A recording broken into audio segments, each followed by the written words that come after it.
podcast where we grab no more than 15 minutes with Nashville founders, executives, and leaders that you know and admire, and some that you actually really need to know, and ask them one big question.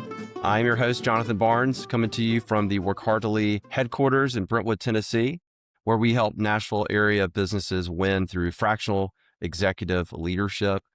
Today, I'm joined by Spencer Tenney. Spencer is the CEO of the Tenney Group, which is a specialized M&A firm in the logistics and transportation industry. Spencer, I'm so glad you're here. Well, I'm delighted that to have the invitation. Good to be with you, Jonathan. It's great to be with you too. All right. First question is always, are you ready? And I think you are. So I hope so. Right. Here is your one question. What is the one conversation that changed everything? I had a conversation with my dad probably, I want to say this is probably 2017. He and I had become business partners in 2010.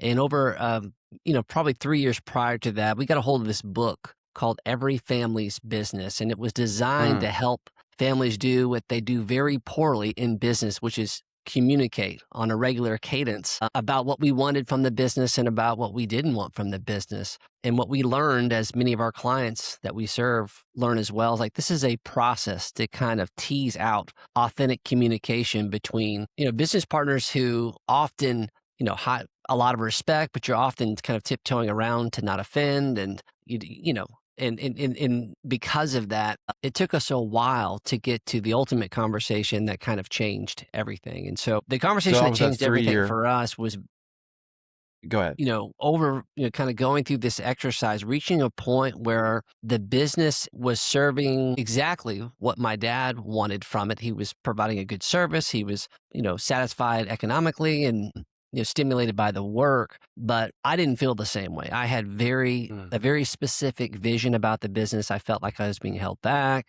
I had this kind of growing resentment, like, we were not becoming who we were, the firm that we could become. And, but the biggest point was I started to see that I was not enjoying who I was becoming. I was becoming this person who was making excuses about why I wasn't doing the work that I wanted to do. And, maybe my dad was holding me back. And, so the conversation, the spirit of it was when we got to the kind of like that 12 questions of what we would go back to about twice a year, what do you want from the business and what do you don't want from the business? Finally, it kind of came like the whole way through of what did I really want? And for me, what I wanted more than anything was control of the business.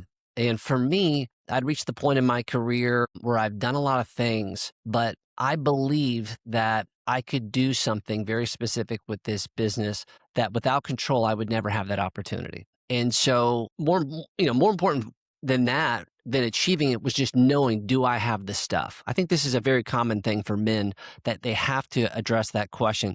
Do I have what it takes? Can I do what I think I can do?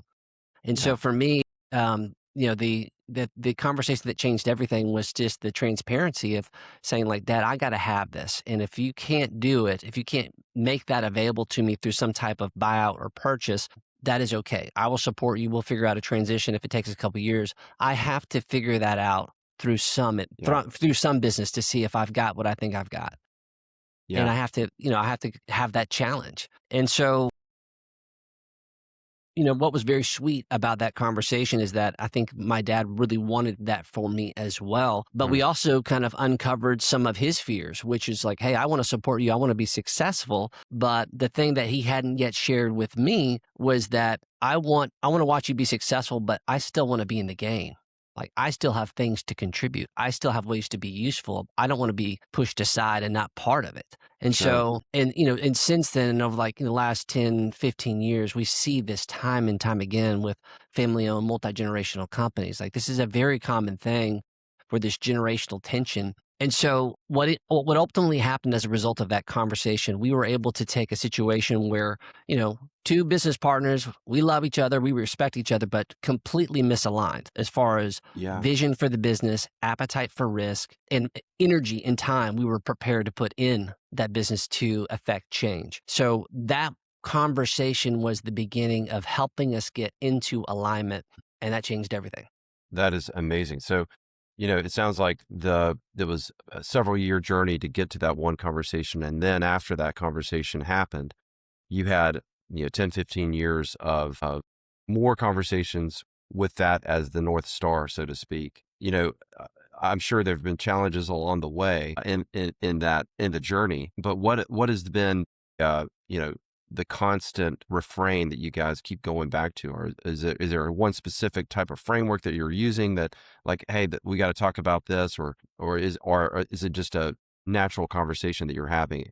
Is it a specific set? Yeah, hey, we're going to talk through this. You mentioned something about getting back together and talking through those 12 questions in the book that, a couple of times a year. Tell me a little bit about that. And how does your vision alignment work over, even if it's working really well, how does it work? Well, I think conceptually what's happening here is that we have fluid lives. Things change all the time. Like that, like what Right. is important today, what is the most important thing because of something we can't control. It could be a divorce, it could be a health crisis, it could be something, a new business opportunity that completely changes like the way that we are prioritizing our goals. And so the biggest thing about what got us in position to do that was just the recognition that that's true. And so we have to Yes. get on a regular cadence to talk about big and important things as openly as we can, while recognizing that it's not completely realistic that the first time that you go through this, we're going to be an open book. I mean, Right. every partnership relationship, every family relationship, you know, there's history. And so you don't Yeah. just kind of unpack everything on day one as you're starting to talk about these things. But the more that you get into a discipline, you develop a cadence. Through that, you develop trust. You start unpacking some of that transparency, which allows you to get on a path to do some really exciting things. And more importantly than that, whether it's family or just business partners, this is how you love and serve one another. Like being able to That's right. communicate honestly when like, again, back to my dad, the greatest discovery of that was like, of course, Dad, what, like, I need you. I don't want to put you on the side. Like you are, a critical component of the plant.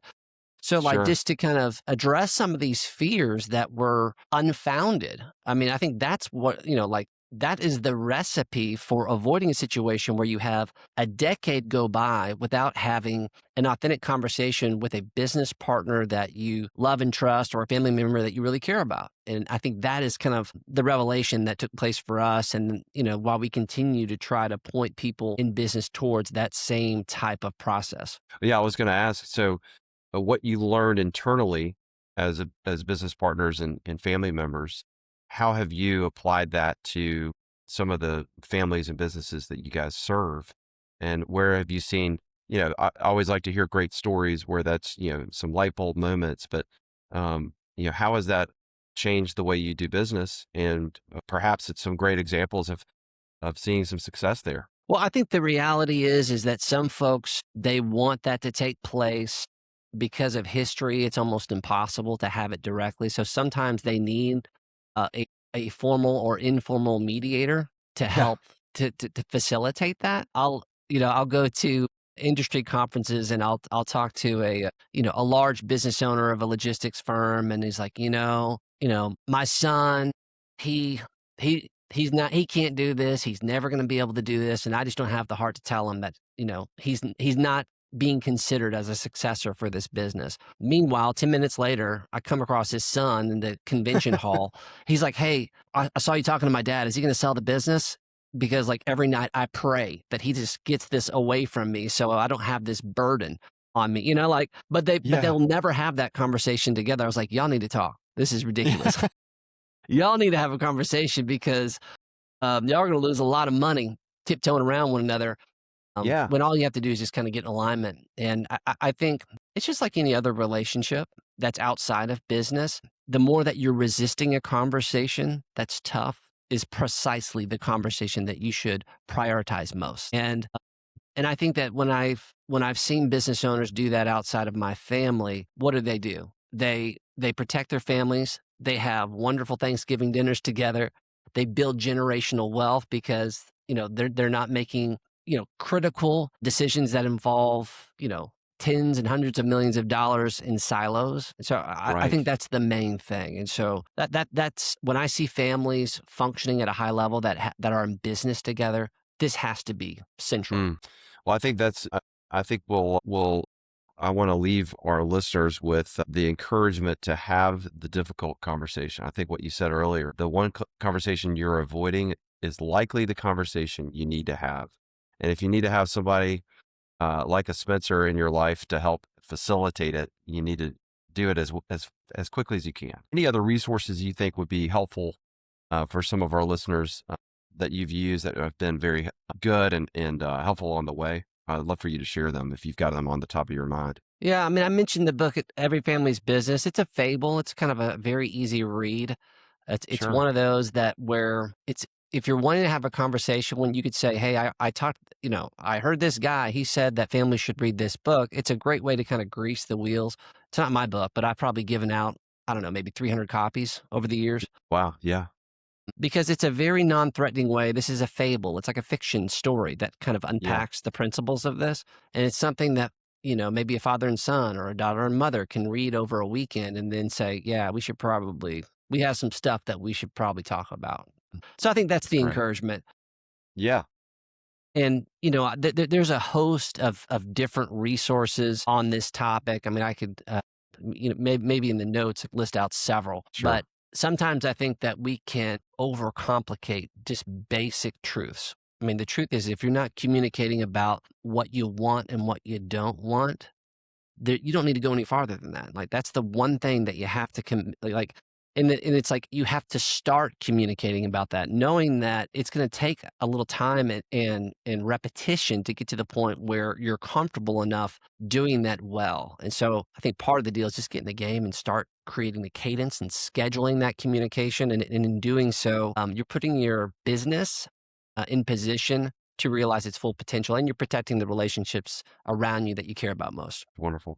Spencer, we're up on time. Man, thank you so much for sharing the story, sharing your experience. This has been great. I hope everybody gets a chance to listen to this episode. Thank you for spending time with us on the Work Heartily podcast. If you enjoyed this conversation, please subscribe, share it with another founder, another leader, another business leader in your life. If you're interested in learning more about Work Heartily, it's workheartily.com. And I'm just so happy that you were able to jump on this podcast and share. Thank you for vulnerability and sharing the success you've had with open communication, Spencer. We really appreciate it. My pleasure. Have a great day. You too.